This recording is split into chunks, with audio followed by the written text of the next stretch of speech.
Hey all again, it's Brian, and we're going to be looking at relative strength index. This is actually one of my favorite indicators. I use it on trending and ranging markets. It really helps to identify your entry point on a trending market. It, when I use it on a trending market, what I use it for is to identify when there's a pullback, a good entry point when price is most likely to continue back in the direction of the trend. On a ranging market, when I'm trading reversals, I use it to identify overbought and oversold and to help point out the likelihood of a reversal. So what is RSI? It's just a technical indicator used in the analysis of financial markets. It's basically to show the historical strength of weaknesses, blah, blah, blah, blah, blah. It's used to show an overbought, oversold, likely points of a reversal. Now, one of the things that I'll get into depending on your time frame would really depend on the settings in RSI. That's why I like it, is because I can edit it out for my time frame. I can even combine one or two together, so I can have two RSIs running on the same thing, and I'll show you how to do that here in a bit. Um, it's a really good tool. The one thing you have to realize is when a level is hit, that does not mean immediate reversal. Price can stay overbought, oversold, or hit the levels that you set up for 2 or 3, 4 candles, or it might just ignore it and keep going in the opposite direction. It's the market. Sorry about the coughing. It's the market. I mean, it's not 100% predictable. That's why it's hard to trade. No one ever said trading was easy. So we're going to take a look first at how to use it on a trending market, and then we'll take a look at using it on a ranging for reversals. All you got to do, up to Insert, we go to Indicators, and we're going to go to Oscillators, and it's called Relative Strength Index. When it comes up, I believe by default this is going to be period 14. That's for a longer time frame, for I'd say maybe a 30-minute up, hour, 4-hour. We're going to be working with a 5-minute time frame, so let's change that period to 3. We want to make sure it's applied to close and not open. And let's go to levels. By default, these levels are going to be 70 and 30. We're going to be working with a much smaller time frame than what it was originally set up for. So we want to go to Add. I'm going to put in, I use 90. Some people use 92 and 8. I use 90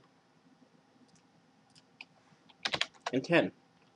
Now when we click OK, it's visualization, don't need to mess with it, just all time frames. Levels 90, 10. Style, you can pick out a color, so let's make it a lovely little aqua. It'll be a dotted line. And again, back to parameters, I'm going to use Dodger Blue. So when we click OK, now down at the bottom, here's our RSI. Let me adjust this a little. That's good. Okay, so 90 and 10. We can see when price crosses over or gets close to it. And this is on a trending market.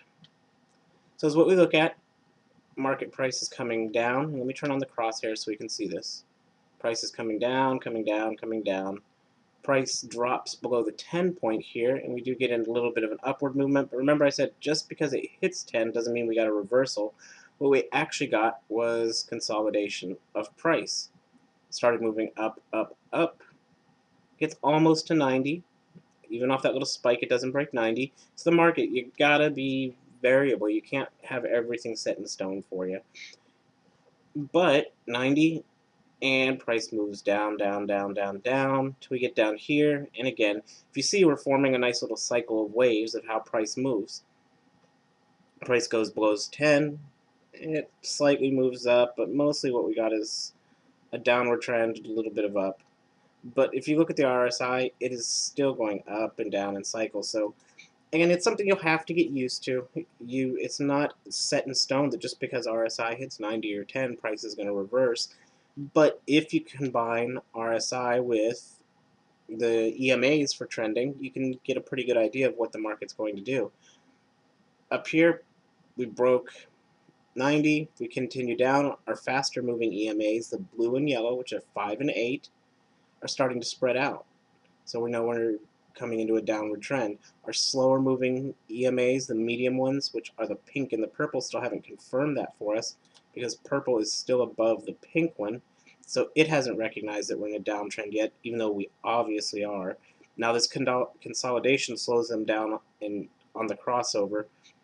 But if we look, so if we were trading this trend, where would be a good point for entry? Looking, we got the crossover here between our medium speed. So then let's wait for RSI to do a pullback, or show us a pullback. Price came up, so that's a pullback in a downwards trend. Down here, our faster moving are starting to spread out. So if we look right here, we got a nice entry point on a binary options trade. Again, when I'm trend trading, I typically would do a 30-minute to an hour trade. 15 minutes kind of risky for me, but I'll do a 30-minute to hour long. I would take a put. I want to say I'd put in a put, but that would sound weird. I would take a put on it and trade. The trade would come down. Is it going to work 100% of the time? No, but it's the market. Nothing's ever going to work 100% of the time. But hopefully that gives you the idea on how on a trending market you can use RSI. So let's take a look at how you would use it on a ranging market. Here we got a somewhat ranging market. We're never going to get a perfect little ranging market, but we can identify it's going up, down, up, down. It's staying in a range. So let's go ahead and add in RSI again. We can do insert, indicators, oscillators, relative strength index. We're going to do 3, Dodger blue again. Levels we're going to keep 90, 10. And let's go ahead and click on OK, see what we get. So let's take a look here. Now this is a partial setup of my system, how I trade, but I removed a bunch of junk off of it, just not to confuse, but hopefully it was to hopefully show you how it's ranging. As you can see, I have Bollinger Bands on here, and I have some resistance levels plotted on here. So let's take a look. There's price when we can obviously see it breaks a band, but on RSI, it's already on its way down. It only hit 81.9. If we come again, RSI doesn't confirm anything for us here. But here we get a really high probability trade. RSI breaks 90. Up top, it breaks our Bollinger Bands. So we're looking at a really good indication that price is going to reverse. Again, this is for a ranging market, 5-minute time frame, trading reversals. If you were trend trading on the 5-minute market, you could try it. I've never been very successful at it, but hopefully you get an idea. I mean, this one wasn't ranging a whole lot. We didn't get a bunch of setups. If you notice that the market's range isn't hitting 90-10 a lot, we could always go into our indicator list, go into RSI, and we could drop this to 80-20 because that happens to fit the way the market's moving better for today. So now at 80-20, we can see RSI. If we come over and look, RSI would have been helping to confirm some of these reversals a little bit better. Now at the bottom here, it breaks the 20. We get a reversal upwards. And again, RSI is not just because it breaks that level, doesn't mean it's going to reverse. You really need to look at the market, take into consideration the conditions of the market. How much is it ranging? Is it a small range? Is it a large range? And then practice and determine what your settings down here are going to be. Like for this market, 80-20 seems to be a pretty good range, but now we're getting a smaller range. The smallest I will go on RSI is 70-30. I will not drop below that.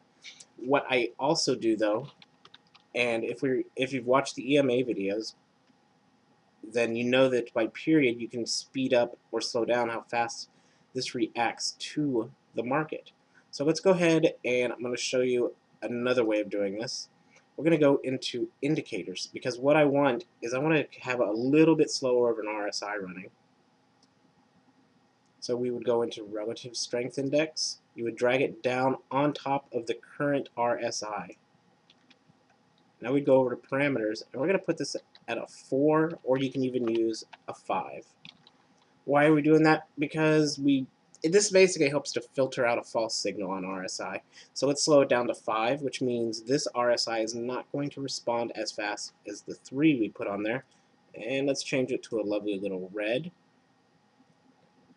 And just to make sure it's clear, slower, let's change it to a, I don't know, a dash dotted line.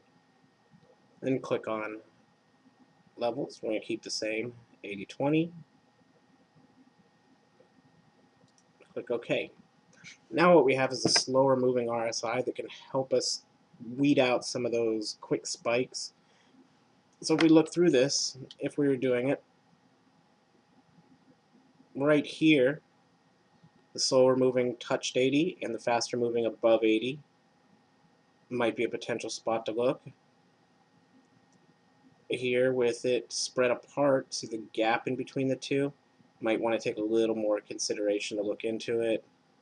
But up here, we got a really good one. 5 and 3 are right on top of each other. And up top, you can see it did drop down nicely. That should hopefully give you an idea of how to use RSI for a trending market to help you out with your entry. Because you want to do, again, if the market's moving downwards, you want to wait until it comes up a little bit, let RSI confirm for you, along with your EMAs, for a good entry point. Or on a ranging market to help you find out where a reversal is. Now, if you're using it on a ranging market, trading with the trend, I couldn't help you there. I've seen some people do it successfully. I basically use two different systems. I trade reversals on a ranging, or I trade with the trend on a trending, of course, because it just makes sense. If you have any questions, concerns, whatever, hit me up, email, Skype, through the forums, ask your questions away. Hope you enjoyed the video, and we'll have a few more coming out for you soon.